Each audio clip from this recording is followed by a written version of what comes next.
किस मुद्दे पर प्रेस कॉन्फ्रेंस बुलाई आपने? देखिए, जो मुद्दा है इस देश में आज संविधान सभा आज 26 नवंबर की तारीख है। आज ही के दिन 26 नवंबर 1949 को इस देश में संविधान तैयार हो गया था। लागू 26 जनवरी 1950 को किया गया था।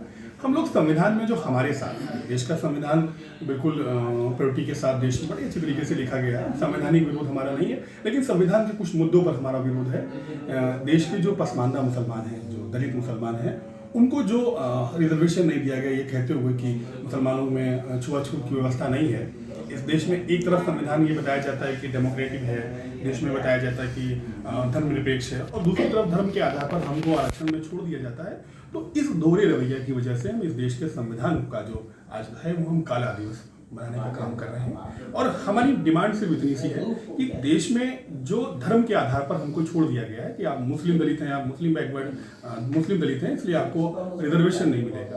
तो हम ये चाहते हैं कि जब इस देश की मूल भावना, जो प्रस्तावना इस देश के संवैधानिक ढांचे की है, वो ये है कि देश का संवैधानिक ढांचा मानवता के आधार पर लिखा गया है और डेमोक्रेटिक है। तो इस देश में धार्मिक चश्मा जो पहनकर रिजर्वेशन दिया गया है, वो या तो वो खत्म किया जाए, या तो मुसलमानों के भी दलित जो दलित है वो हमारा धोबी धोबी है, हमारा धोबी धोबी नहीं है और वहाँ का धोबी धोबी है। तो हम ये चाहते हैं कि इस देश की जो मूल प्रस्तावना है, आर्टिकल 15 है, उसको पालन करते हुए इस देश में मुसलमानों के भी दलितों को आरक्षण दिया जाए। काला दिवस मनाने के अलावा और आगे क्या तैयारी है आप लोगों की? आगे तैयारी ये हमारी है कि हम अपनी बात को जिला स्तर से उठाने की कोशिश करेंगे। हम हर जिले में इसका प्रदर्शन करेंगे। आने वाले टाइम में इसका प्रदर्शन करेंगे।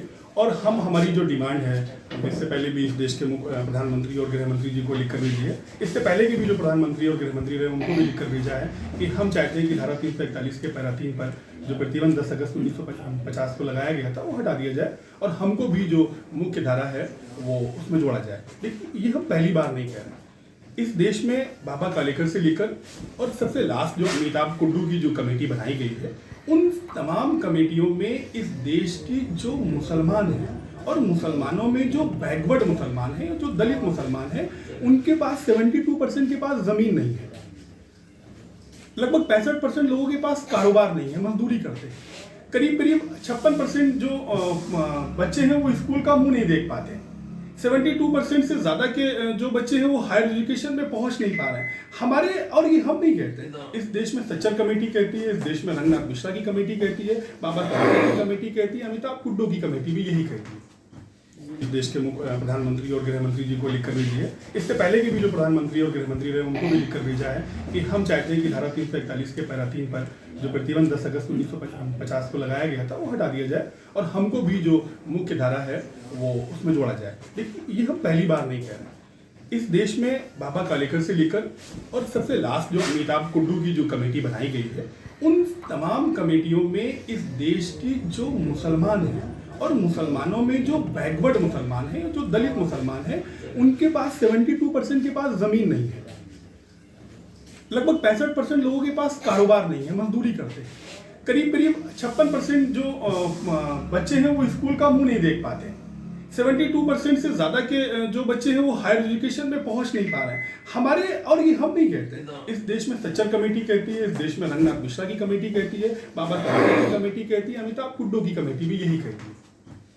तो हमारी लड़ाई सिर्फ इस बात कर रही है कि जो मूल भावना है इस देश के संविधान की, हमको उस मूल भावना के साथ जोड़ा जाए। भाजपा जो पसमानदा समाज के सम्मेलन कर रही है, इसमें कुछ उम्मीद नजर आ रही है आपको? देखिए, हमने पिछले 72 सालों से उम्मीद के अलावा पाया ही क्या है। हमने 72 सालों से सिर्फ सिवाय उम्मीद के जो सरकार इस देश में चुनकर आती है, हम उसकी तरफ टकटकी लगाकर उम्मीद की निगाह से देखते हैं। और इस उम्मीद लगाए हमको 72 सालें हो गई हैं। तो हमको तो उम्मीद लगाने के अलावा इस देश के अंदर कुछ मिला ही नहीं है। हाँ, एक बात है कि जब हैदराबाद के एक सम्मेलन होता है और इस देश के प्रधानमंत्री जब पसमानदाओं पर बात करते हैं, तो लगता है कि एक स्वस्थ चर्चा हो रही है। अब ये तो भारतीय जनता पार्टी जानती होगी कि वो राजनीतिक स्टैंड है कि वो इस देश के पसमानदाओं को मुख्य धारा में लाना चाहती है। ये तो उस पर डिपेंड करता है, ये उनका चुनावी मुद्दा है, या वो वाकई में इस देश के पसमानदा मुसलमानों को मुख्य धारा से जोड़ना चाहते हैं, ये उनका काम है। नहीं, अब तक जो आप कह रहे हैं कि केवल उम्मीद ही हुई है, तो भाजपा से कोई उम्मीद है आपको? लगता है कि भाजपा आपकी उम्मीद पर खरा उतरेगी? देखिए, भारतीय जनता पार्टी पिछले जो 8 साल का जो टाइम रहा है भारतीय जनता पार्टी का, वो तो इस देश में हमको लगता है देश के संवैधानिक ढांचे में भी सांप्रदायिकता बढ़ा दी है उन्होंने। जब किसी देश का लोकतंत्र सांप्रदायिकता के रंग में रंग जाता है तो वो खतरनाक हो जाता है। और भारत का जो पिछले 8 साल से जो भारतीय जनता पार्टी के जो कार्यकर्ता है और भारतीय जनता पार्टी ने जो काम किया है, वो इस देश के लोकतंत्र को सांप्रदायिकता की तरफ मोड़ा है। तो उम्मीद लगाना ये तो बेईमानी है। लेकिन हमारे पास फिर हमने कहा कि हम जिनके लिए हमने मजदूरी करी, जिनके लिए हमने नारे लगाए, जिनकी हमने फट्टी बिछाई, जब उनसे उम्मीद लगा के हमें कुछ नहीं मिला, भारतीय जनता पार्टी के साथ तो ऐसा कुछ नहीं किया हमने। बिल्कुल खुली हुई दुश्मन रही है मुसलमानों की, मुनाफिक नहीं है वो इस देश में मुसलमानों की। इसलिए अभी मुद्दा है या वो वाकई में इस देश के पसमानदा मुसलमानों को मुख्य धारा से जोड़ना चाहते हैं, ये उनका काम है। नहीं, अब तक जो आप कह रहे हैं कि केवल उम्मीद ही हुई है, तो भाजपा से कोई उम्मीद है आपको? लगता है कि भाजपा आपकी उम्मीद पर खरा उतरेगी? देखिए, भारतीय जनता पार्टी पिछले जो 8 साल का जो टाइम रहा है भारतीय जनता पार्टी का, वो तो इस देश में हमको लगता है देश के संवैधानिक ढांचे में भी सांप्रदायिकता बढ़ा दी है उन्होंने। जब किसी देश का लोकतंत्र सांप्रदायिकता के रंग में रंग जाता है तो वो खतरनाक हो जाता है। और भारत का जो पिछले 8 साल से जो भारतीय जनता पार्टी के जो कार्यकर्ता है और भारतीय जनता पार्टी ने जो काम किया है, वो इस देश के लोकतंत्र को सांप्रदायिकता की तरफ मोड़ा है। तो उम्मीद लगाना ये तो बेईमानी है।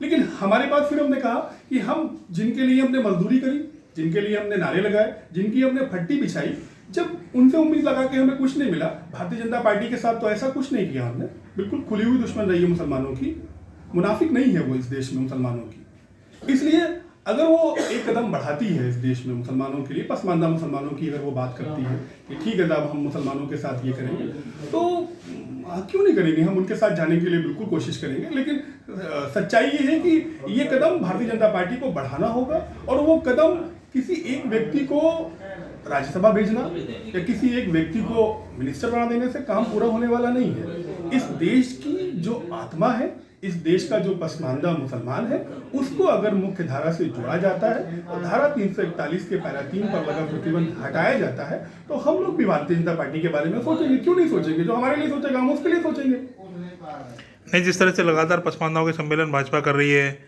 अभी उपचुनाव चल रहा है, इसमें भी पसमानदाओं के सम्मेलन हो रहे हैं, तो क्या पसमानदा समाज जो भाजपा को वोट देगा? देखिए, बिल्कुल नहीं देगा और देना भी नहीं चाहिए। नहीं देगा और देना भी नहीं चाहिए, क्योंकि विपक्ष जब अगर ऐसा कोई काम करता है खाली पसमानदा सम्मेलन करके, तो वो समझ में आता है कि वो एक चुनावी स्टंट है। भारतीय जनता पार्टी के पास उत्तर प्रदेश से लेकर और दिल्ली तक की सरकार है, उनको कहीं जाना नहीं है। पहले वो अपनी ईमानदारी को, अगर वो चाहते हैं इस देश में, बार बार यही कह रहे हैं, अगर वो चाहते हैं कि देश में पसमानदा मुसलमानों को जोड़ना चाहते हैं तो सरकार उनके पास है। वो चाहें तो इस देश में कैबिनेट में पहले पास करके लाए ना कि वो देना क्या चाहते हैं इस देश के पसमानदाओं को। अगर वो अपनी कैबिनेट में भी पास कर लाते हैं कि हम देश के पसमानदाओं को ये देना चाहते हैं, तो हम लोग अपील करेंगे देश के पसमानदाओं से कि भारतीय जनता पार्टी को भी एक बार आजमाना चाहिए। लेकिन पहले उनको अपना काम करना होगा। चुनावी राजनीतिक रैलियों से कुछ होने वाला नहीं।